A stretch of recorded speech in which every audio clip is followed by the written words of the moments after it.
Yeah. Greg, whenever you give the signal, either you or I can read the City of Gloucester statement. You are welcome to open your meeting. Okay. So welcome to everybody. This is the Gloucester Clean Energy Commission meeting of February 10th, 2022. And our introductory statement is as follows. This meeting is recorded by video and audio in accordance with state open meeting law.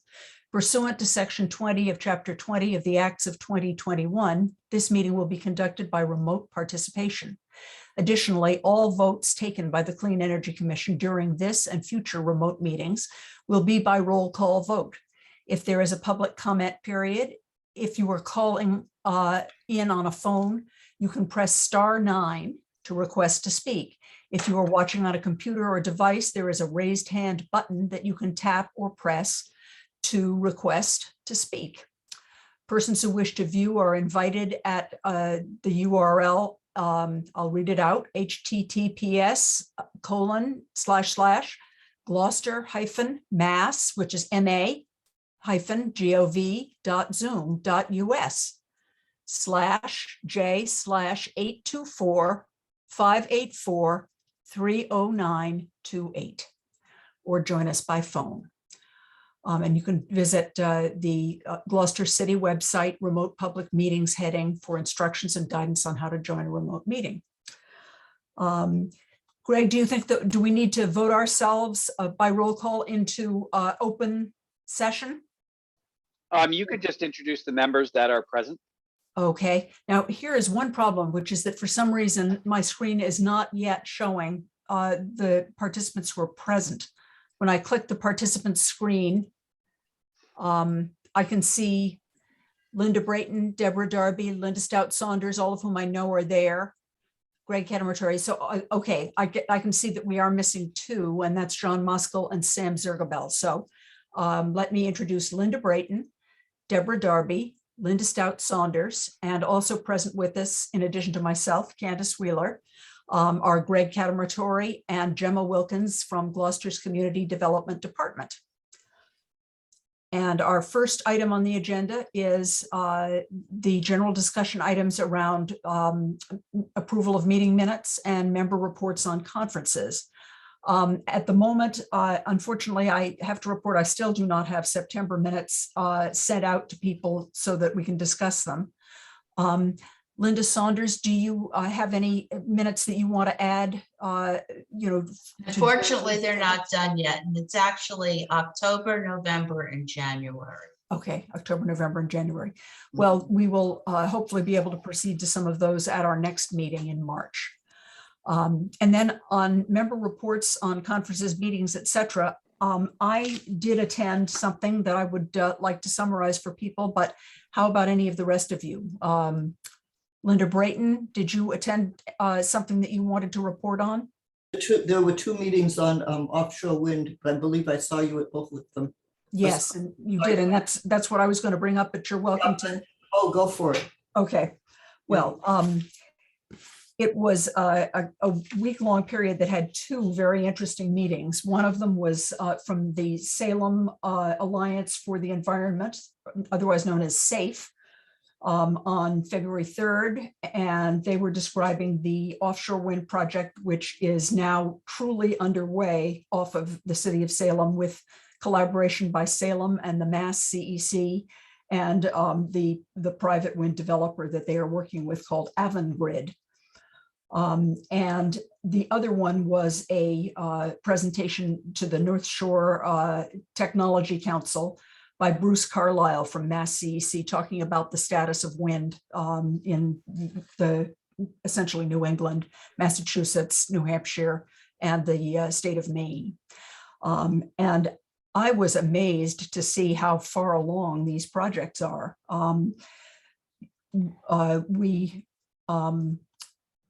We essentially have an approved project that is already getting ready for construction in Salem. And let me just flip to my notes here. There we go. So Mass CEC has had the role of facilitator in encouraging and pulling the players together for these projects. They started by surveying East Coast ports and finding the ones that had the appropriate topography and so on to be able to support this kind of facility, which does require deep water. And unfortunately, Gloucester is not a deep water port at the level that they needed for these major facilities. And the project is called Commonwealth Wind. The developer is Avangrid Renewables that have done offshore wind in both Europe and the US, including US sites at Kitty Hawk, North Carolina, and Park City, Utah. They have 8 gigawatts of wind and solar in operation already in the country. And they are involved in the Vineyard Wind 1 project and this Commonwealth Wind project as well in our area. And Salem will become the second marshaling port for the workforce and construction of these turbines, staging their assembly, and then being the home port for the boats that will be bringing the construction elements out to the sites where the turbines will be developed. Port construction will happen in Salem between 2022 and 2025. And then pre-assembly of the turbine units and staging will start in 2025 and continue to 2030. And significant millions of dollars of economic development and hundreds of jobs will be included in these 2 stages. And at the end of 2030, there should be a significant sized field up and running.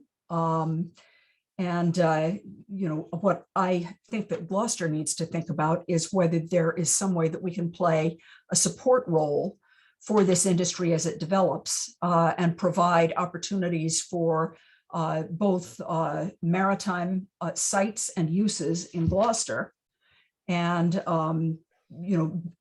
and encourage the industry while we're at it. So I think that it would be great if we can be in conversation with the community engagement team at Mass CEC and at Avangrid to see if we can look around for a possible opportunity to be able to talk to our city council and our mayor about. So Candace. Hi, John. Hi, sorry I'm late. Let me walk this back a little bit. First Okay. off, none of these offshore wind projects are in our area. They're all south of Martha's Vineyard in Nantucket in federal lease areas that the Interior Department has put out. Salem is going to be one of several servicing ports, for this. But we are not building any offshore wind projects anywhere near Cape Ann. And so I think we need to sort of be clear about what this actually is, for that.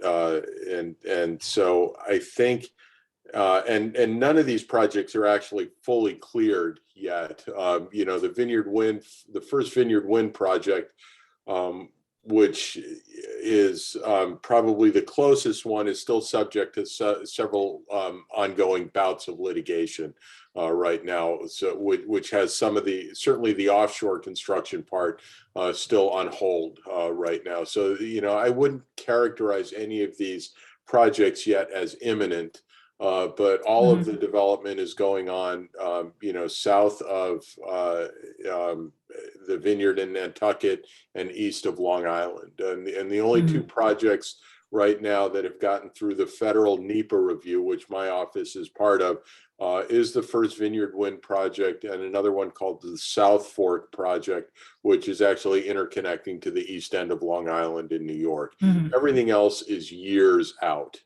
Even Vineyard Wind is years out right now. And some of that is dependent on the status of the litigation here. So, I understand Bruce and some of these other people want to be sort of enthusiastic about it because they're state people and that's what they do. But I would not classify any of these projects as actually moving ahead to construction right away. There's still some barriers, related to what I would classify largely as NIMBY litigation, but there's ongoing stuff there.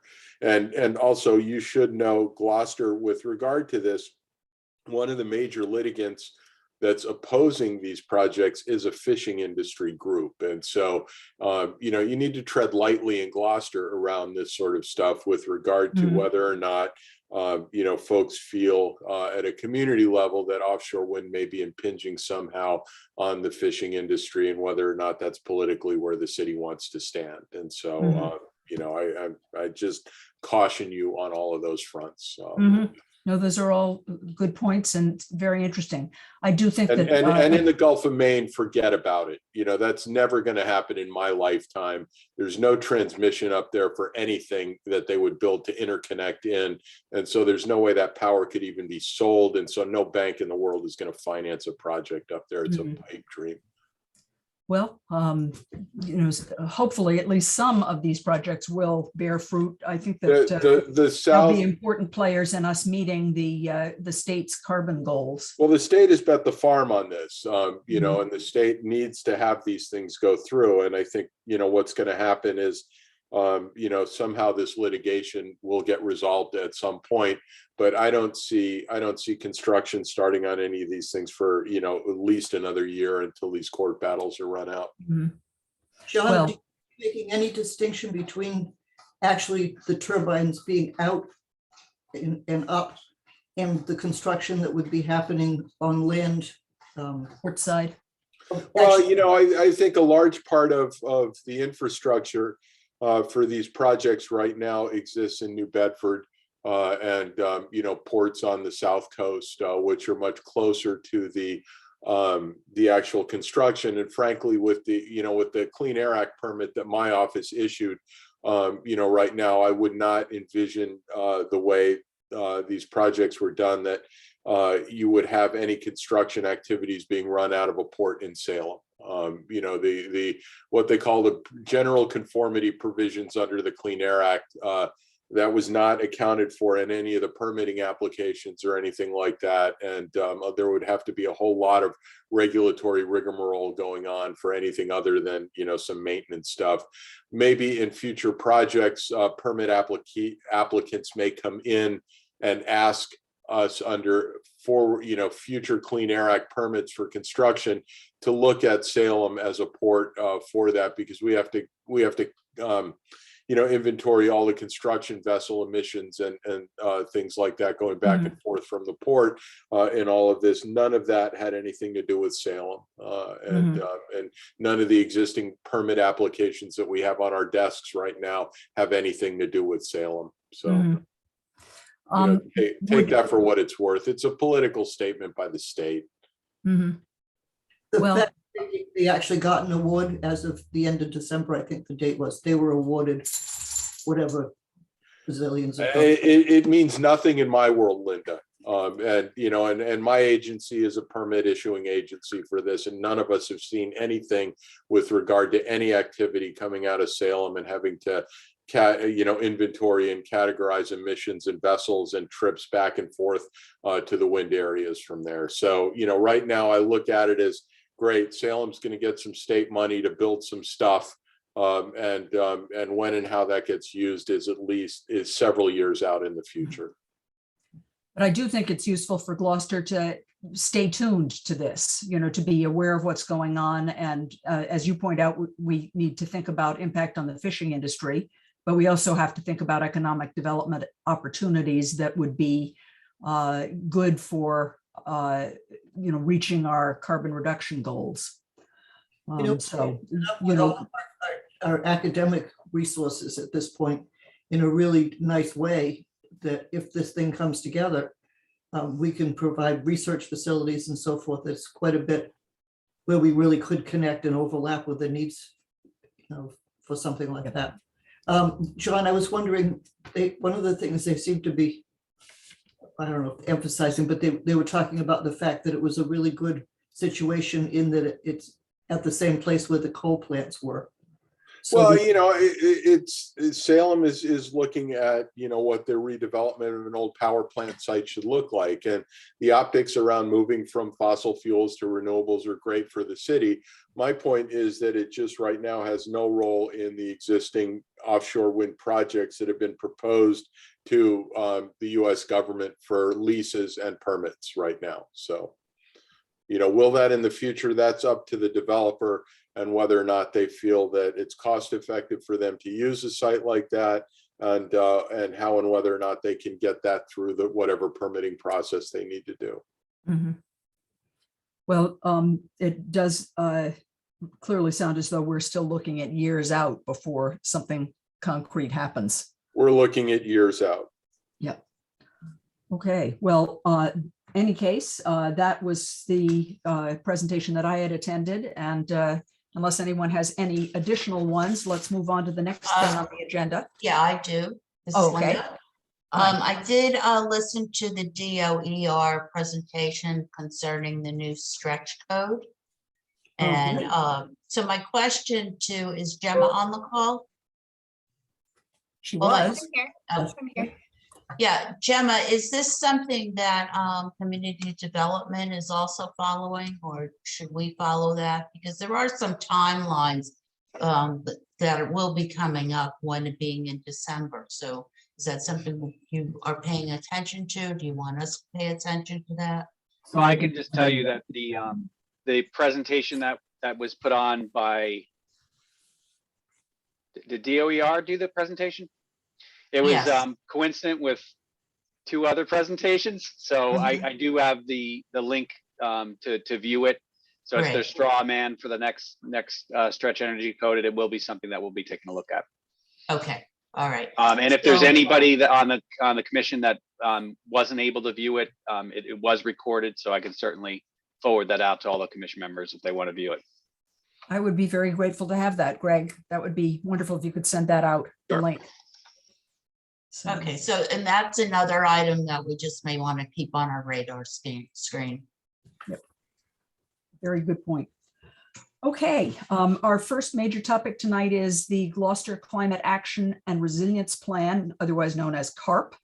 There was a recent public meeting on February 2nd to work on creating goals for that project. And I believe that Vandu is available tonight to talk to us about what they learned in the process of that meeting.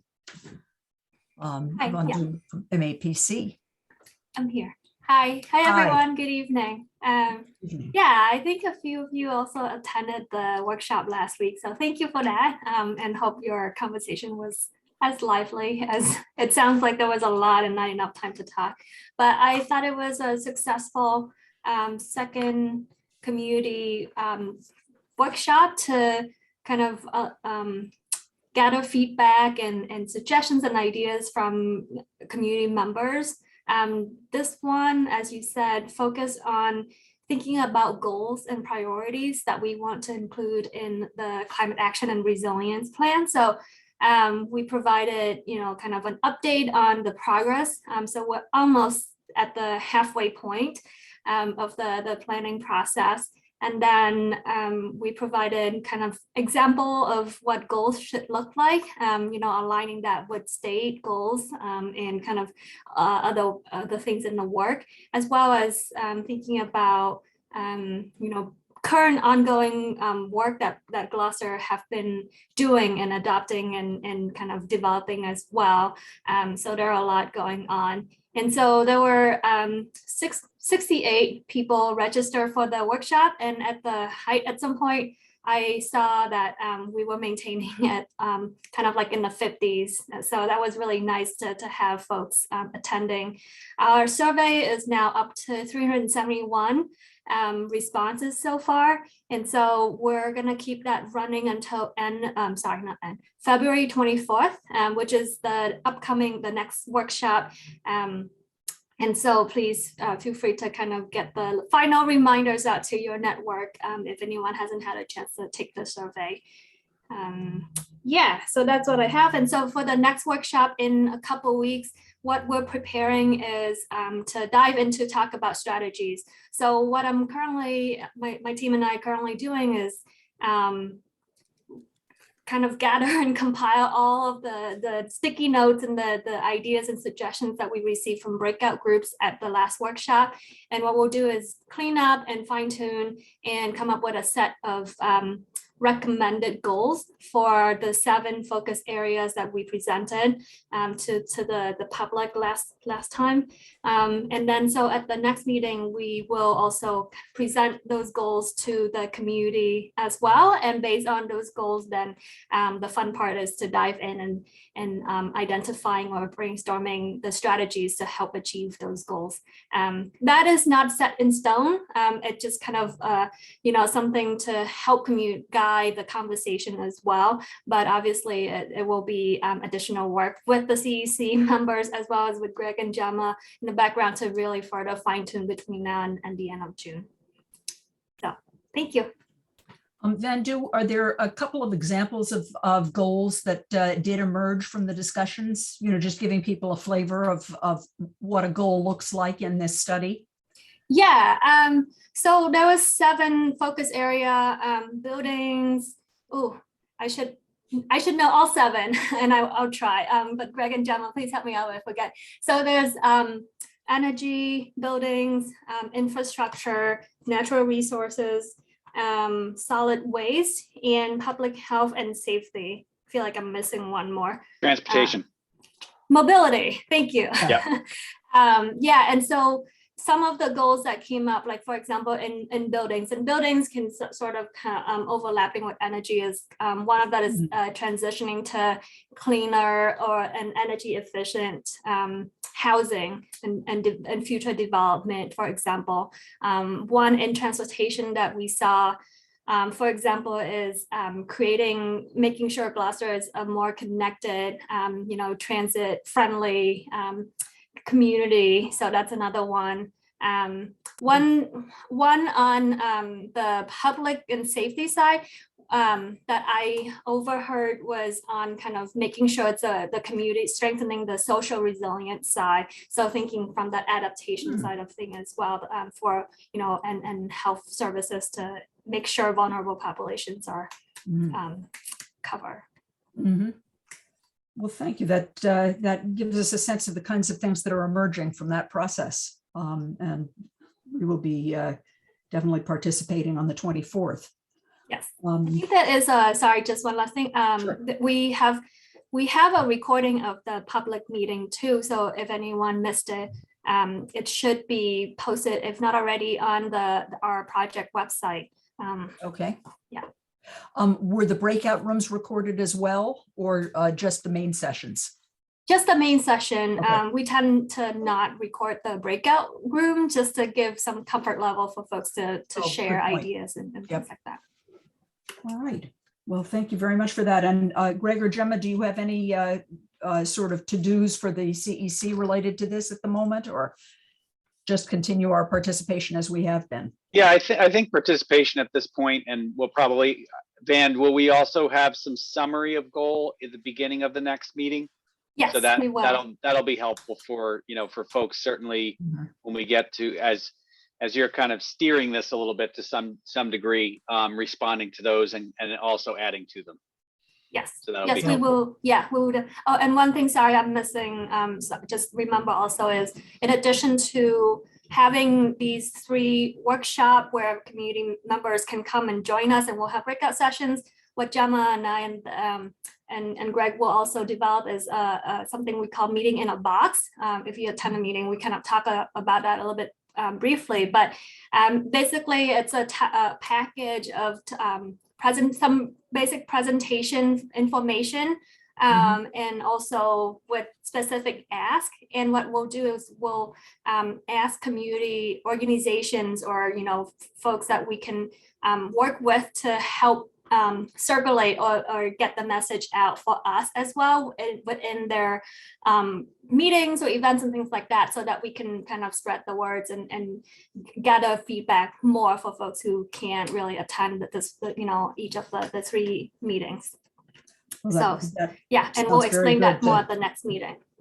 I appreciate the effort to really maximize the citizen participation in this. And I think that'll be a nice component of it. I would love to see if a few days before the 24th, there was any chance of just having a written list of goals circulated around, then we can start thinking about the strategies that could be brought up and discussed at the meeting on the 24th. So if, just like a one pager that just listed some of the goals that were developed after the breakout sessions. Yep. Thank you very much. Okay, the second item on our agenda is the continued discussion of the possibilities for Gloucester transition to electric school buses.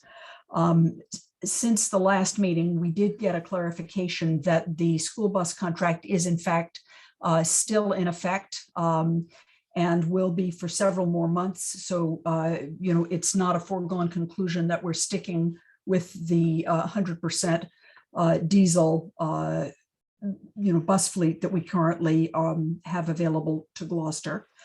And I would like to ask Linda Saunders if she could talk to us a little bit about what she has found in her research. She's been specializing on research into this issue, and then we can have general discussion after we hear what she has learned.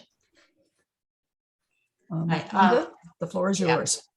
Okay, well, I'll continue. Part of what I'm going to talk about again is what I talked about in November. And I took what Candace had outlined in the agenda for items to consider, and which was prompted also by a memo from John Moscow. And so the first would be is to establish, what the time frame and transition process is. And when I talk about time frame is we really need to pinpoint down when the lease for the existing buses expires. Because based on what Jonathan Pope had stated back in a Zoom meeting in March of 2020, it was 18 months from then, which would bring it into the early fall of this year. So that'd be the first thing to do, is to get in contact, I would think, with Adam Mayo, as who's the transportation director at the schools, and get that date established. And I assume the buses are coterminous. I don't know that, I'm making an assumption.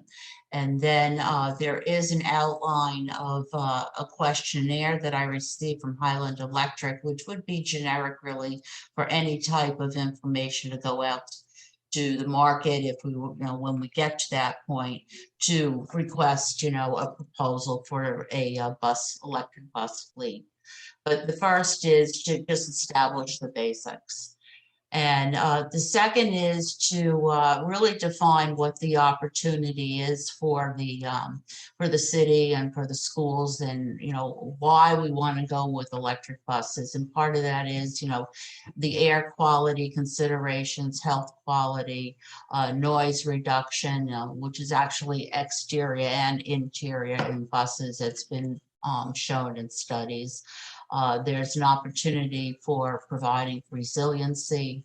There's opportunities for programs for student education. And then, of course, contributing to the overall greenhouse gas reduction goals for 2030 and 2050.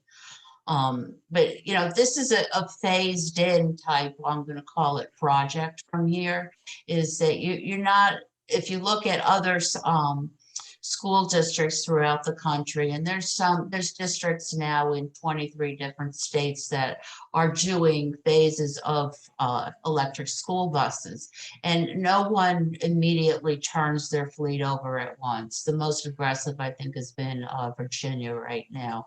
They usually will start out with, especially a size of Gloucester's fleet, 1 to 5 buses, similar to what Beverly's doing, and roll it out that way. In addition to the fact that the buses just simply aren't available right now. There isn't a whole fleet of electric buses sitting there to be sold. And then there is also the timeline, to put all the infrastructure in place with the utility for the charging stations and the other ancillaries. So we would look to go back again and circle back with Beverly and, also pick their brain as to how the program, they put it together and, what additional buses they put onto the fleet and how that's going. Then thirdly, is determine the internal process and identify the stakeholders, both internal and external stakeholders. What I mean by that is, internal, I assume, the school committee, city administration, such as the mayor and purchasing and community development. And other stakeholders would be, I would involve the PTA, and students, drivers, mechanics, and residents in general, just so they, get feedback from those individuals who work with the buses every day, who are smelling the fumes every day, and letting them know what we're thinking about and the pros and cons if they have any opinion of electric buses. And then externally, there is the MAPC procurement program that's in early stages of draft. There was a questionnaire sent out to all the municipalities. Apparently there was one sent to Gloucester to Adrian Lennon. I don't know if she has returned that questionnaire to MAPC yet. When I reached out to them yesterday, they said, they were still in the development stages of that. And there's also just, I think 2 days ago, Mass CEC sent out a notice of intent for a proposal to, have it here, for potential funding for what they call the Accelerating Clean Transportation School Bus. ACT bus is what they're calling it. And that actually is a third round. There was a round there was a grant issued back in September 2020, which Highland was a party to, and MAPC was a party to. And that's how this procurement program that they are working on is funded under that grant. In addition, under the Highland award, under the ACT bus grant from September 2020 is how the Beverly program got off the ground. And so if, we're waiting to see, this was just a notice of intent, or what I'd say is a heads up on how that develops. And they're looking as a time frame of issuing a RFP sometime in the spring and late spring, and then award selection in the summer, this summer, and then project deployment and advisory services to be launched in the fall. So it's an aggressive timeline. We'll see how that progresses. So that would be one of the other external, as I would call it, stakeholders. And then fourth, there was a question or was brought up doing research, and I would say also education to keep, we want to, I've done a lot of research. I've listened to Zoom meetings in, everywhere from Toronto, Vermont, Atlanta, Miami, Los Angeles. There's a lot of school districts doing these. And it's just what I haven't found yet, and actually MAPC, Jesse Way concurred, is anyone that provides a full turnkey service other than Highland Electric, who happens to be in our backyard, and they're the party that's doing the school bus conversion for Beverly, and they're also doing, I believe, Maryland, and I think they're involved in Virginia. I'm not positive about that. But, looking around, getting someone to provide that, when I say full turnkey service, it's procuring the buses, getting all the grants that may be out there and incentives, everything, from state, federal incentives, and coordinating all of the infrastructure with the utility that has to be done. And then basically their program is a transportation, I would call it transportation for service rather than, a CapEx expense. And it's a full package. And so that the research is, who else is out there? I'm sure as this money comes rolling down from other incentive programs, all the way from the federal down to the state, more firms will be out there offering programs. There are some that, you know, Bluebell, who's, you know, the manufacturers, will provide some finance programs for the buses themselves, but not all the other infrastructure. So research and then education to keep the stakeholder holders informed of, you know, what we're finding out, and summarizing that. And also, you want to just kind of demystify some of the issues concerning technologies, as simple as, you know, some people will say, well, of course, they're cheap, but the buses themselves are 3 times the cost of a diesel bus. We can't afford it. Or that they simply don't have the mileage range, which actually isn't a correct statement. Or, you know, how do you keep the buses warm? Those are all the types of gathering of information that is clearly available, but it needs to be presented so that we get over that hurdle sooner than later. And then the 5th would be the bus procurement options and cost. And again, that's determining, you know, who's out there, what kind of whether it's a turnkey or other type of finance program is available. The Highland program is basically set up to be a budget neutral program, in that you're not paying any more than what you're paying for your current fleet, but you're going to have a longer term, typically 10 years. But it all has to be penciled out. And then, you know, as incentives are available, those are applied to the program. So if you do 5 buses per day and the next year you do another 5 buses, you're entitled to getting what other incentives may be available at that time. And so it's basically outlining all the different programs, if we find other programs that are out there, or other mechanisms for procuring buses, and what the pros and cons of each of those might be. And then I guess lastly would be the infrastructure requirements and options. And again, depending on the kind of program, we would be looking at to procure buses. Some of those services may be included in it, and it would not be our headache, so to speak. It would be someone else is putting that together for us, for the charging and the interconnection. And then what are the other opportunities for that, such as, you know, what do we want to look at a microgrid for the resilience opportunity, solar potentials, you know, whatever else may be out there. And so as far as next steps, again, I'd circle back to the first being, you know, is to pinpoint when the lease for the existing fleet expires. In that lease, there may very well be, if it's, especially if it's, I'm not sure if we're with Bluebell or not. If it is, there may be an opportunity to just extend the lease if we have an agreement with them that we may at some point acquire some of their electric buses, because they are manufacturing them. And then I assume that we want to notify the mayor that, because that's how we've proceeded in the past, that we see this opportunity, and this is how the first steps we'd like to take to continue to investigate it. Mhm. Interestingly, that's the same process we used to sort of begin the move towards the aggregation program that we currently have. Yeah. You know, some research on our part, you know, raising the idea with the mayor and city council, and then taking direction from them on, you know, on how to proceed. So I'm very grateful for all the work you've done on this, Linda. I think we John, could probably short circuit a few steps. okay.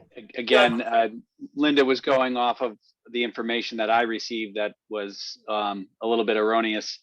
And pinpointing is a good point. It looks like it's the summer of 23. So we're about midway through a 3-year contract currently. I've spoken with Gary Frisch from the school district. The opportunity that might come out for funding to do kind of the feasibility and analysis of, you know, what it would mean, not only from an economic standpoint, but from an infrastructure standpoint of what would need to happen to try to do a fleet conversion. That opportunity that you had mentioned It looks like it needs to be applied to by school districts. So I think it probably would make sense if the commission would like to appoint Linda to set up a meeting with Gary, because I do think they are interested in understanding what the opportunity is. And I know that the mayor's office is interested in seeing what the possibilities are as well. So I think, we have a little bit of breathing room. Again, I don't know, it sounds to me like that feasibility piece might be a good thing to go after, which will probably break it down in terms of, all of the existing costs for transportation and what the opportunities are out there. And also the infrastructure, some preliminary review of what it would take also to maintain. But again, like you said, there may be options for turnkey where you don't have to think about a lot of these elements. It's just in the numbers. But the bare minimum is probably the charging infrastructure. John, waving his Yeah, hand. Greg, I was just going to say, one thing that would be helpful to us would be input from the city on what their appetite is to take things on, for stuff. So looking at charging with regard to things like charging infrastructure, does the city want to own and maintain that sort of thing? The benefit for the charging infrastructure is that you can then maybe play in National Grid's demand response business and make money on that as a storage and demand response electric resource, which is the game that Highland Electric is playing. They're going to make money in the electricity business as much as they're going to make on the fleet side of things. And so, that kind of stuff is typically not the stuff that municipal governments want to dabble in, but is that the kind of thing that we would be wasting our time looking into because the city doesn't want to take on that sort of effort? Or is it something that we should look into and, kind of do some factoring into what the, the cost and level of effort and things like that would be? And Yeah, so I mean, I think that idea of, if the resources are out there, for that feasibility analysis, that's probably the first step for people to all in understand what the opportunities are and what the costs are. In particular, maintaining a certain equipment that we're not really used to maintaining is something in of itself. I mean, we've had, just the issue of having one of our charging stations here that failed. We were lucky that we actually had an extra one that was able to be installed to replace it. But it is that, it's who's going to be responsible for it. Again, I think this, even just the filling out of the application and kind of moving the ball forward to do the feasibility, it's a district decision. It's not the, my office that would typically fill that out, because it is kind of asking for the districts to respond. But thus far, I think, I've heard that they are interested in finding out more. So I think, that's probably the good next first step is really seeing, if they have some capacity there as well to kind of move with an effort like that, because it would ultimately be their responsibility. And then really understanding what, all those benefits are, in terms of, energy, in terms of clean air, all those different things. And at the end of the day, what's the cost? Because, typically would be coming, the transportation comes out of the school budget, and that's something that they have to factor. Greg, could I just ask, you mentioned resources for looking at the feasibility of an electric bus conversion. Is that a grant program or? Yeah, I funds think available? that part of that that notice that came out a couple of days ago, which was not a guarantee. It was kind of like, hey, we might be doing this, which is kind of interesting. But I think there may also be federal funding coming down for this type of infrastructure. Mhm. So it's a good opportunity to start looking at it, because if it does, like this grant program is even called, accelerate, then first in is kind of sometimes a good place to be. Yeah. So let me just chime in with that. The answer to that, Greg, is yes, there is going to be a ton of money coming, for this. Part B of that is a large part of it is going to be coming through the EPA, which is where I work. So part C of this is I'm back in recusal ground with regard to anything related to any federal money coming. Fair enough. So the money would be coming through EPA. That's interesting. Yeah. I wondered, Greg, whether we should respond in some way to Mass CEC, after they gave their little sort of notice of activity that might happen. Do they have any organized program for getting? No, funds I for think it was feasibility? just kind of it's literally a heads up, but I think Okay. really what we need to do is make sure that we understand that the school district is interesting to pursue it, because I would sense that as things move along, they'll probably need a point of contact there. And that's where that typical response comes, when they start doing outreach, typically in advance of a grant program, putting people on a call or a meeting to understand what's going to be required, ask questions. So I'm hearing that there's some interest from the district. So that's probably the next reasonable step to take. Would this be something where we would want to invite somebody from the school district to a CEC meeting, or is it better to work through? I think we can work offline a little bit. And Okay. if Linda's done, kind of a lot of that work, we can kind of connect a meeting in the interim between meetings. Okay, very good. And you have to tell me, Greg, who is Gary Frisch? So he's the CFO. So he also manages the transportation budget. So Oh, okay. when I contacted first Ben Lummis, and then got put in touch with Gary, and Gary said that he'd be happy to kind of keep tabs and take a lead on it. So I'm sure that we'll probably bring in some of the transportation folks as well at some point, Okay. but he would take a lead on it for now. Greg, Excellent. Greg, could you just clarify for me? This is more general organizational kinds of stuff, school committee and city side. Because I think a lot of the time, my impression is that they're really quite separate. And this is, seems to me the school district would be taking the lead, not us or even the mayor's office per se. I mean, obviously collaboration. But my understanding. Yeah, the mayor sits on the school committee. The school committee would be involved, and that's what I'm saying. Like, connecting the dots. When that RFP comes out, it will need to be responded by the school district. So, to the extent that there's some crossover goals here, clearly it'll be a collaborative. But at the end of the day, it should be also driven by somebody within the district, because they're ultimately going to manage Mhm. contracts. They're going to manage drivers. They manage everything that goes along with it. Mhm. So at this point, in a way, we're kind of turning into possibly advocates on this particular project, and also offering technical assistance as much as we can, but they probably have as much or maybe more than we do as far as how it's going to work from their side of it. Mhm. I think it's all a learning process. Yeah, If it's, yeah. you've been doing the same thing for 50 years, and how you pick people up, it's definitely a new element. So I think, Mhm. the more that we have folks that understand, are learning in the process, it can only help a positive outcome. Mhm. Building the airplane while you're flying it, right? Good So, what exactly are we gonna do next, Greg? So Linda, I'll try to set up a meeting with you and Gary, maybe as a Mhm. next step. All right. And again, I just was wondering is, because in the past, because we report to the mayor, do we send a letter to the mayor, just giving the mayor a heads up that we're doing this? So I did mention it to the mayor's office. Okay, is After that after I sufficient? after I Fine. started a communication with Gary, Mhm. and I'll copy them on, what's happening. And again, it's just a kind of a informational meeting to figure out, Sure. where their interest lies and the information that you have as well. Mhm. And we can go from there.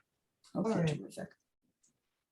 Thanks. Well, thanks to everybody for that interesting discussion. And, we certainly look forward to seeing more developments on that front.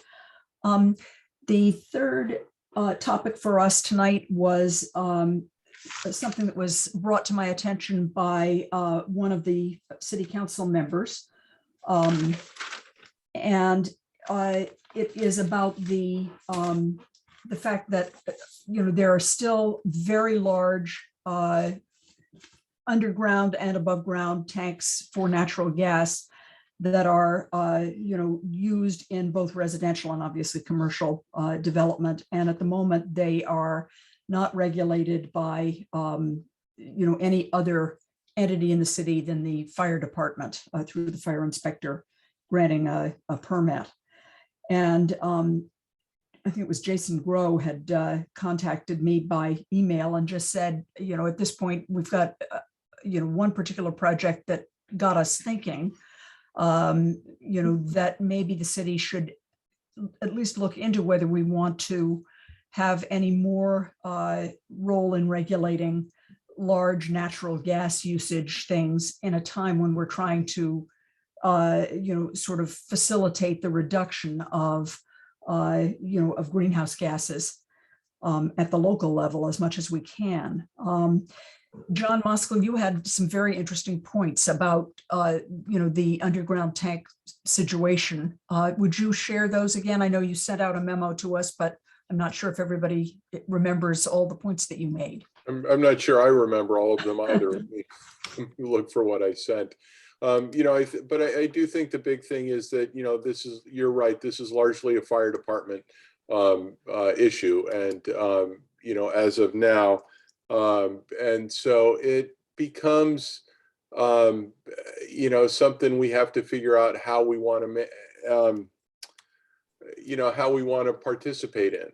Let me find here, where is this thing here?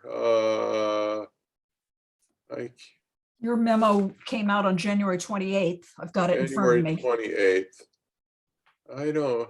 Did that come through my, I'm not seeing it, so. Oh, it seems to have come through the work address rather than. Oh, the that's home what, address. that's why. Okay, that's Okay. why I'm not seeing it here. So that's on my other computer. Okay. Anyway, The one thing that was very interesting that you had mentioned was that Brookline had made an attempt. This is this is the legislation for gas hookups. Yeah. So Yeah. okay. So with regard to big tanks, that's a fire department responsibility. But the minute you get into a public utility, which is you're getting something delivered by an entity that's regulated by the state, which in this case would be a natural gas company. There are issues with that, and rights and franchises and things like that. Brookline tried to get into the game a year or two ago by banning all gas hookups in new construction. And the state came in and basically said, you don't have the right to do that. That's a state responsibility, not a local one. And so that's the kind of thing that you got to tread lightly on legally, before you step into these sorts of things, for that. And so my attitude in all of this is gas is always better than oil. And so to the extent that you're doing anything in that regard to, avoid oil consumption, that's an inherently cleaner and more greenhouse gas friendly process. But the state has decided that their path to all of this zero emission stuff is through electrification of all of these things. And so it becomes hard to regulate your way out of it if you don't have the regulatory authority. So the other way is to incentivize things. And what kind of incentives does the city want to put in place? Where is this new stretch code going with regard to these sorts of things for that? It's still, very difficult to retrofit old homes that have, radiators and baseboard heat and stuff like that, to flip that over to electric heating. If you don't have hot air systems and things like that already in place, it becomes a real economic burden on the homeowner. So for new buildings, it's different, obviously, but I think the city has to really think about, if they want to go down this route, how to do it in a legally defensible fashion. And Brookline tried that and failed. I think they're trying to redo it in a way that may pass some sort of judicial review, but I'm not sure they're going to get there. So how much time do we want to spend on that? I guess, given that history and the legal obstacles, what do we really, what fight do we want to pick? Mhm. I guess is my question there. Yep. And it may be that incentives are a lot better than attempting to regulate it even at the state level. Yeah, I think, and I didn't go to any of these stretch code meetings and webinars that you've all been on. There may be something embedded in those that kind of helps, helps get to this. I don't think the city's in a position to also ban propane tanks either. Mhm. Those are, that's outside of their ability to, Mhm. to regulate other than Yep. for fire safety. And so again, we just need to kind of Mhm. tread lightly, figure out what we can do without, really sort of Mhm. ticking off too many people that are gonna, come back and try and undermine, the goals that we have Mhm. for And- this. So. And maybe emphasize looking for incentives and, I suppose to some degree, education. I think that. Yeah, look, anybody who's building a big propane tank like that in their yard, you're probably better off doing a ground source heating and cooling system, and it's probably cheaper. But then you Mhm. got to get to the building codes and the architects and stuff like Mhm. that. But we don't have the authority to legislate that kind of thing, and I Mhm. don't think the city council does either. Mhm. I had the Oh. impression from the city councilors that it really was truly, what do you know about this? Can you, give Yeah. me a sense of it? That's Which, right, and we did, and I think Councilor Grow was appreciative, of this, and but I think this is a job for the city solicitor to look into as to what the actual legal limits are on what we can and can't mandate through building codes and things like Mhm. that. I have to say, I appreciate the fact that Councilor Grow thought to ask about it, Yeah, I do too. be on his radar, the whole energy issue, and I'm happy to hear that, especially since he's head of P&D. Yes. Well, that is, and it's definitely interesting topic for us to keep our eyes on. And then the last question, and, I know, John, that you might have to recuse yourself for this, has there been any development relative to the town green projects with the EPA and the Harvard Graduate School of Design that involved meetings with city departments? And, I'm going to sign out while you guys discuss that. okay, wonderful. Thank you, John, for all of your contributions to the meeting. Bye, guys. Good night. Take Bye. care, John. So Greg, is this still a topic in waiting for a future Yeah, night? so nothing really new to report. We did actually have a touch point with Valerie Nelson last week. I think that was last week. And so there's a lot of their timelines are pretty tight for some of their efforts. So they're going to have a lot of outreach over the spring months. It seems like timing wise, we're kind of where our CARP will be and where some of their efforts won't really interfere or overlap. So I think the next thing that will probably happen maybe in March is kind of reconvening on the effort that's really looking more at what the Cape Ann municipalities have been doing, kind of looking at all of the vulnerability assessments and the like, and seeing what's been done and kind of looking at kind of broader regional issues that could be addressed. They also have a project on that's kind of a real kind of extensive interview process with folks about their climate concerns. And then I don't think until later, I'm trying to remember all these timelines. There are several projects, but there's nothing really happened since last we spoke, and I would anticipate maybe by the end of March or April, there'd probably be an update. Terrific. They sent out a newsletter probably a week, maybe 2 weeks ago. Town Green sent it out. And there was quite a bit of information about what they have been doing, the study they did on the 2138 scenarios anyway for sea level rise and so forth. But anyway, that newsletter has a lot of the information in it. Okay. Yeah, they're one of the efforts is kind of looking more at kind of like a hurricane impact rather than necessarily a sea level rise impact. And they're doing they've chosen a 2038 scenario out in the future of like a category 3 type of event and what that would mean. So I'm sure it'll be dramatic. Yes. Well, It looks It doesn't matter what year it is. If there's a category hurricane coming here, it's impressionable. Yep. number one with all of the things floating around it, like the docks. Yeah. Everybody should go and read the newsletter. Dick Yeah. Crow sends it out from Town Green, I guess, and it seemed to be on the list, so. But there is information on what the status is of what they're Of the doing. studies. Yep. Terrific. All right, well, that completes our agenda for this evening. Does any one on the CEC have anything they need to add this evening? Or Greg or Gemma? Hi, Linda. Yes. Yeah, do we have anybody from the public on that we know if they want to speak? I just turned on my participants thing and there are 2 attendees, but neither of them are showing a hand up at the moment. All right. And then next meeting date, we have that already, I think. Greg, was there a date that had been picked that worked for MAPC? For March? I think there might have been. Let's see. I'm looking over at the calendar and I'm looking at Gemma. I know that the next forum was for the 24th, but I don't think there was a CEC date scheduled yet for March. Okay, See what I had, anything.